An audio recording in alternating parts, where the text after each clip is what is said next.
नमस्कार, मेरा नाम ऋतिक ठाकुर और आप देख रहे हैं न्यूज एक्सप्रेस। राज्यसभा चुनाव 27 सीटों पर हुए, सभी ने देखा, लेकिन झारखंड के राज्यसभा चुनाव में कांग्रेस हार गई और इस बात का जो दर्द है कांग्रेस के अंदर बहुत ज्यादा है। और इस दर्द के चलते शायद ये लग रहा है कि जो थोड़ा सा सब्र रखकर कांग्रेस ने कमाया था, एक अलायंस बनाई थी, अब वो बेसब्र होकर उस अलायंस को ही तोड़ने पर जुट गई है। कहानी सिर्फ हार जीत की नहीं है, कहानी है भरोसे की, बगावत की और इंडिया गठबंधन के भीतर जो बढ़ रही है खटास उसकी। कांग्रेस के पास झारखंड में नंबर्स थे, फिर भी उनका उम्मीदवार हार गया। दर्द तो होना लाजमी है। हार के बाद उनकी जो उंगली है वो आरजेडी और माले पर उठ गई। जवाब में इस पर आरजेडी ने भी कांग्रेस को धो दिया, आईना दिखा दिया। अब आखिरकार सवाल यह है कि वो जो वोट थे, वो जो नंबर थे, वो गायब कहां हो गए? किसने किस पर आरोप लगाया और उसके बाद बिहार तक इस बात का, गठबंधन में घमासान का क्या असर पड़ता है, आपको बताएंगे। वीडियो अंत तक जरूर देखिएगा।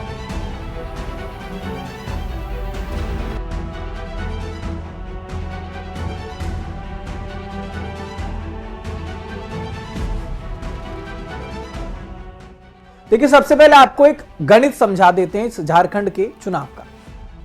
झारखंड विधानसभा में कुल 81 विधायक हैं। राज्यसभा चुनाव में जीत के लिए लगभग 27 वोटों की जरूरत थी। अब ऐसे में 2 सीटों पर चुनाव था। पहली सीट जेएमएम के बैद्यनाथ राम लड़ रहे थे, उनके पास गठबंधन का पूरा समर्थन था, इसलिए उनकी जीत तो लगभग तय मानी जा रही थी। अब दूसरी सीट पर कांग्रेस ने प्रणव झा को उतार दिया। उधर एनडीए समर्थित निर्दलीय उम्मीदवार थे परिमल नाथवानी। अब यहीं से पूरी जो कहानी है वो दिलचस्प हो जाएगी। इंडिया गठबंधन के पास जेएमएम, कांग्रेस, आरजेडी और सीपीआई एमएल यानी कि माले, इन सबको जोड़कर के इतनी संख्या थी कि कांग्रेस मानकर चल रही थी कि दूसरी सीट जो है वो आराम से निकल जाएगी। जेएमएम तो निकल ही रही है, यानी कि कागज पर नंबर कांग्रेस के पक्ष में थे, लेकिन नतीजों ने पूरा खेल जो है वो बिगाड़ के रख दिया। अब ऐसे में मतदान हुआ, गिनती शुरू हुई और उसके बाद जब परिणाम आया तो कांग्रेस के उम्मीदवार प्रणव झा हार गए। एनडीए समर्थित परिमल नाथवानी जो कि निर्दलीय थे वो जीत गए। लेकिन अब ऐसे में सबसे बड़ा सवाल यह था कि अगर गठबंधन के पास नंबर थे तो वो वोट गए कहां? अब यहीं से ये क्रॉस वोटिंग शब्द जो है वो चर्चा में आ गया। मतलब जिन विधायकों से कांग्रेस को वोट की उम्मीद थी, उनमें से कुछ वोट दूसरी तरफ जा चुके थे। अब राज्यसभा चुनाव में वोट दिखाकर डालते राजनीतिक दलों को अक्सर अंदाजा हो जाता है कि आखिरकार गड़बड़ी हुई कहां है, और इसी के बाद ये जो आरोपों का दौर है वो शुरू होता है। अब ऐसे में जब ये वोटों की गिनती कम हुई, या फिर यूं कहें कि जो क्रॉस वोटिंग की बात हो रही थी, तो कांग्रेस का जो शक है वो किसी और पर नहीं गया। उसका सीधा सीधा शक जो है वो सीधा आरजेडी और माले पे गया। अब कांग्रेस के नेताओं ने सीधे नाम तो नहीं लिए, लेकिन हाँ, उन्होंने इनडायरेक्टली इशारों में आरजेडी और सीपीआई-एमएल को टारगेट कर दिया और कह दिया उनकी तरफ जो है सवाल है। अब कांग्रेस खेमे का यह तर्क था कि जेएमएम और कांग्रेस के विधायक लगभग साथ थे। अब ऐसे में अगर वोट कम पड़े हैं तो सहयोगी दलों के वोटों में सेंध लगी है, यानी कि कांग्रेस की नजर अपने ही सहयोगियों पर गई। लेकिन राजनीति में आरोप लगाना आसान है और सबूत देना उससे थोड़ा ज्यादा मुश्किल हो जाता है, और यहीं से आरजेडी मैदान में उतर गई। आरजेडी को ही बुरा लगा कि भाई जब हम तुम्हारे साथ गठबंधन में हैं तो इस तरीके का सवाल कैसे कर सकते हो, और हमसे क्यों कर रहे हो, फिर जेएमएम से क्यों नहीं कर रहे। आरजेडी ने भी इस पूरी बात पर जवाब दे दिया। आरजेडी के नेता सुरेश पासवान ने कांग्रेस पर पलटवार किया। उन्होंने कहा कि हार तो हुई है, आत्ममंथन कर लीजिए, दूसरों पर उंगली उठाने से पहले अपने ही घर के भीतर देखिए। आरजेडी का कहना है कि बिना सबूत उसके विधायक पर आरोप लगाना बिल्कुल गलत है। पार्टी ने साफ कहा है कि कांग्रेस अपनी हार का जो ठीकरा है वो सहयोगियों पर फोड़ना चाहती है, यानी कि अब मामला सिर्फ चुनाव हारने का नहीं रहा, बल्कि गठबंधन के अंदर जो अविश्वास है वो एक सबसे बड़ी समस्या बन चुका है। तो वैसे में असली कहानी जो है चुनाव से पहले ये शुरू हो चुकी थी, क्योंकि ऐसा नहीं जब ये राज्यसभा के चुनाव हुए और उसके बाद इनका एक कैंडिडेट हार गया और उसके बाद लगातार लगे एक दूसरे को सींग मारने। ये विवाद अचानक पैदा नहीं हुआ है। राज्यसभा चुनाव से पहले आरजेडी और सीपीआई-एमएल के लिए बताया जा रहा था कि वो लोग जो है वो गठबंधन में नाराज चल रहे हैं।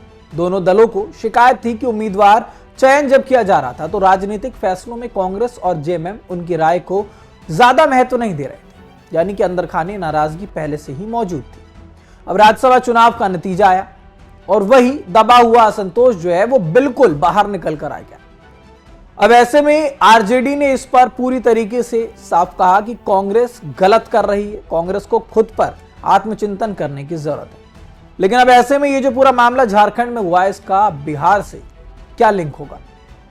अब ये सबसे बड़ा सवाल हो चुका है, क्योंकि आरजेडी और कांग्रेस सिर्फ झारखंड में ही नहीं है, बिहार में भी सहयोगी हैं आपस में। हमने देखा 2025 में जब विधानसभा चुनाव हो रहे थे, अब 2027 में, तो अब ऐसे में बिहार में भी, क्योंकि हमने देखा महागठबंधन में आरजेडी और कांग्रेस साथ मिलकर चुनाव लड़ रहे थे, सीट शेयरिंग को लेकर के बातचीत हुई थी, तमाम बातें हो रही थी। लेकिन उस वक्त भी कहीं ना कहीं यह सवाल था कि जो कांग्रेस है वो अपने हिसाब से सीट शेयरिंग चाहती थी, आंकड़ों को लेकर के बहुत ज्यादा यहां पर असमंजस था। और अब ऐसे में ये जो झारखंड में बात हुई है, तो कहीं ना कहीं ये जो लगातार जो क्लैशेस महागठबंधन के अंदर हो रहे हैं वो बिहार में भी अब ठीक नहीं है।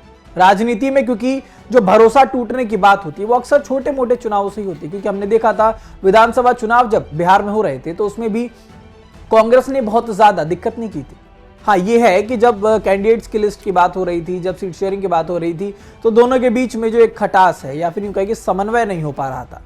लेकिन उस वक्त इतनी ज्यादा उजागर ये बात नहीं हुई थी, मनमुटाव इतना सामने नहीं आया था। लेकिन अब जिस तरीके से मनमुटाव सामने आ रहा है, ये साफ तौर पर दर्शा रहा है कि जो गठबंधन है ये लंबे समय का खेल आरजेडी, जेएमएम, कांग्रेस, सीपीआईएम इनके लिए नहीं रह गया।